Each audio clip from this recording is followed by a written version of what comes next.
I'm an exercise physiologist and personal trainer. I'm the owner of Maxwell's Fitness Programs, and I've been in business since 1994. Today's podcast is sponsored by Jonathan and Lyn Gildon at the Gildon Group of Realty Pros. They currently have over 275 star reviews on Zillow. I absolutely vouch for them. They're true professionals. Jonathan has an actual degree from Florida State in real estate, and Lyn has her master's degree in business. I think it's important to have education in our field, and that is one of the many pluses for them. I will put all of their information in the show notes. All right, so let's talk a little bit today about a controversial subject, and I'm going to try to interpret what I believe people mean when they say what I don't agree with. All right, so let's talk a lot about protein today. All right, you can't really go anywhere, and I mean anywhere, Super Bowl party, grocery store, and probably your physician, without somebody mentioning that you should be eating more protein. So I want to get to the bottom of that, and I want to try to explain what I think they mean by that, which that's kind of a tough thing to do, but I'm going to attempt to do it after some thought that I've given this subject because it's very perplexing to me. Okay, here's why. The reality is we don't need that much protein. Us people that have studied nutrition know this. The information, the results, the studies are very, very clear. Now, that doesn't mean that we need a no protein diet or a super low protein diet. It just means that we are, most of us, getting all of the protein that we need, and most of us much more than that. Okay, so let me give you some science behind this, trying to help you to understand, and then getting to the bottom of why I believe that a lot of people out there are meaning to be helpful. And I think at the end of the day, we're trying to say the same thing. Okay, but first, let me give you the science. There are 4 macronutrients. Macro means large. Nutrients mean that your body needs them to sustain life. Now, there are 4 macro essential nutrients. That means that your body can't produce it on its own, so it has to come from an outside source. That's what essential means. Macro means large, and nutrients are what we need to sustain us. For example, micronutrients, essential micronutrients are vitamins and minerals, and those are things we need to bring in as well. But that's for another date.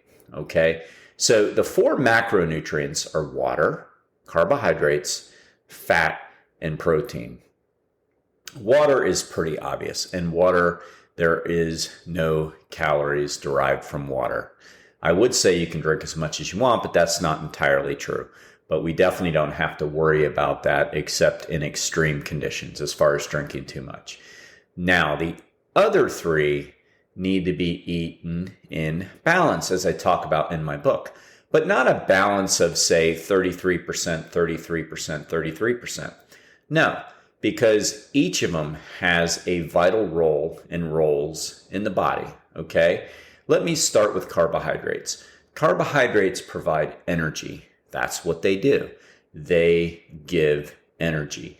If we had no carbohydrates, we would have no energy. Now, carbohydrates come in different forms. There's monosaccharides, disaccharides, and polysaccharides. And poly mean multiple sugars, di meaning 2, and mono mean 1. All right? So we break them up further to say that essentially there is simple carbohydrates and ones that are pure sugar, which are simple carbohydrates, or they act like pure sugar, which are greatly refined carbohydrates. Then you have complex carbohydrates, and those are typically your di or polysaccharides. They don't act like pure sugar, and they give sustaining energy. Those are going to be like most of your vegetables, some fruits, whole grains, legumes, rice, quinoa, oats, things like that. Those are the, quote, good carbohydrates. Now, anything eaten in too much excess will put body fat on us, so we also have to keep that in mind. But carbohydrates provide energy. The monosaccharides or simple carbohydrates provide instant energy, and if you don't need it, you just get a big spike of glucose. It circulates in the bloodstream, and essentially you store what you don't use as fat, okay? Polysaccharides give sustained energy, not quite the spike in insulin and glucose unless you eat them in mass quantities.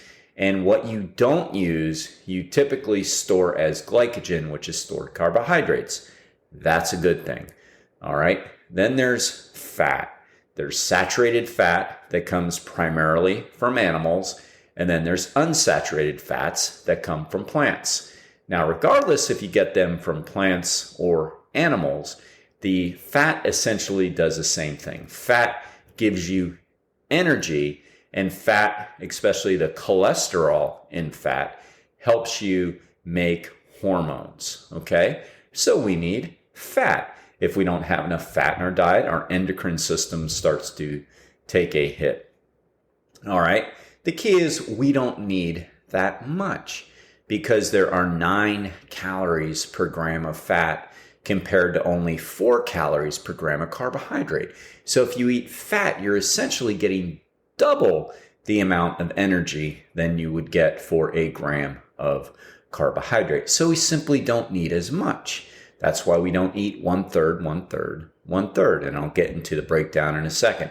Finally, there is protein. Now, everybody talks about protein as being the miracle macronutrient. You just need more protein. Eat more protein. Eat less carbs. Okay, that is not true.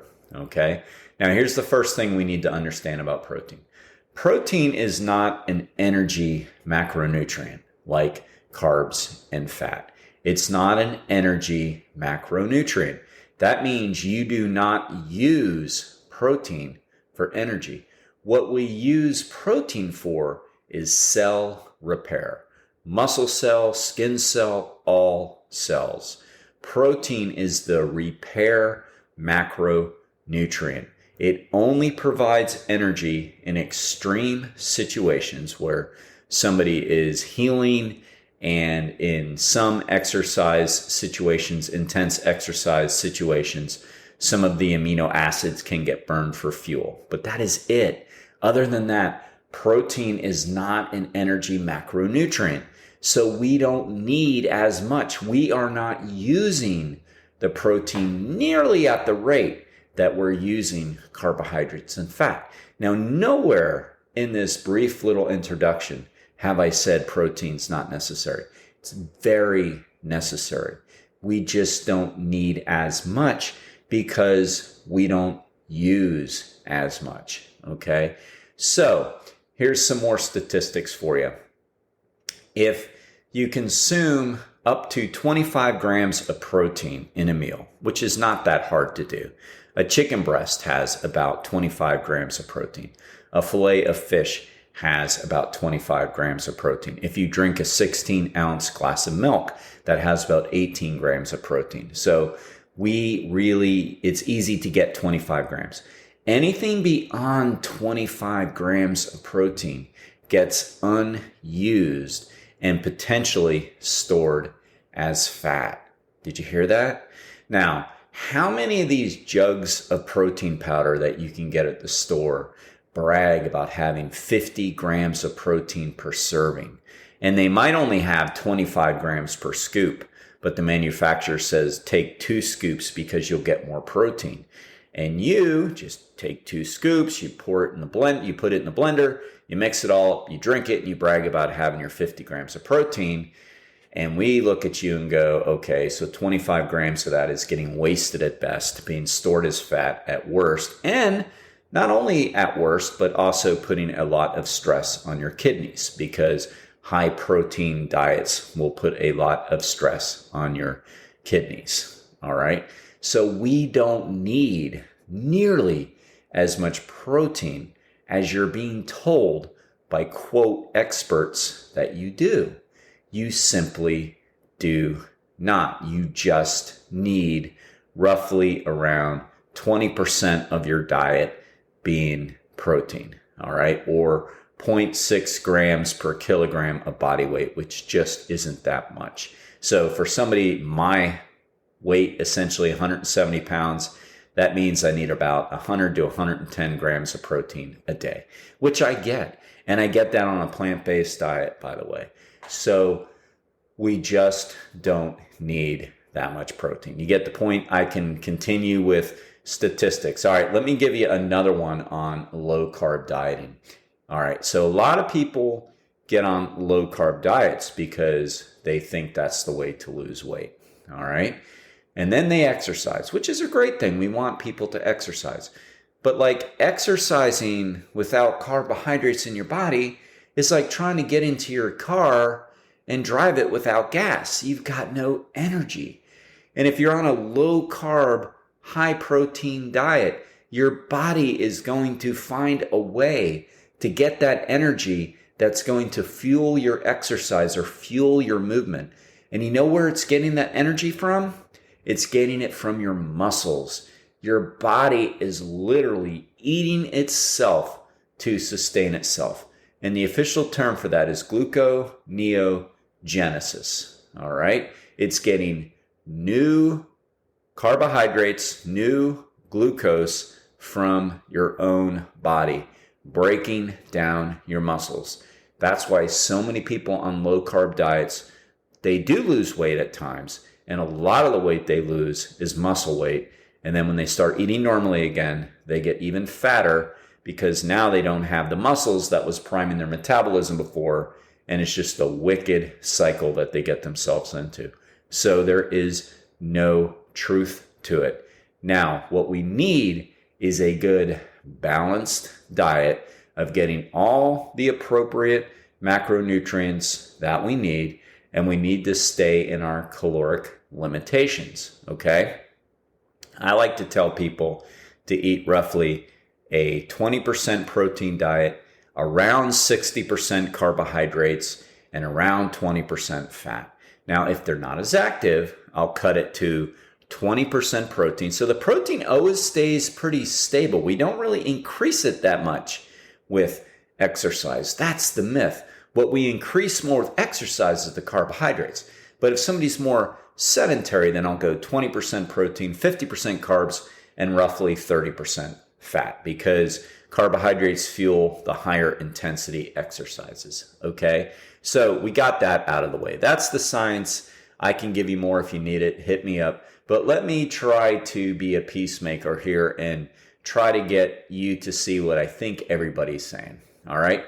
So when people are saying eat a higher protein diet, now some people really believe that. But I also think that many are just confusing, say, a higher protein diet with, say, eating a nutrient-dense diet. In other words, they might be saying, cut the crap out of your diet. And they're absolutely right about that. Processed carbohydrates are nothing but garbage. All right, processed meats are nothing but garbage. Processed fats are nothing but garbage. That's not good for you. And I really believe that that's what a lot of people are saying. So we all agree. Like, I agree with that. I'm not going to say, oh, cut your carbs. That's ridiculous. I mean, I have a client who somebody told him to cut down on his oatmeal. That's ridiculous. He's eating whole oats. Why would you cut down on that? No, that's good for you. But cut down on the sugar-laden frappuccinos? Of course. Cut down on some of these crap bars that we think are health bars?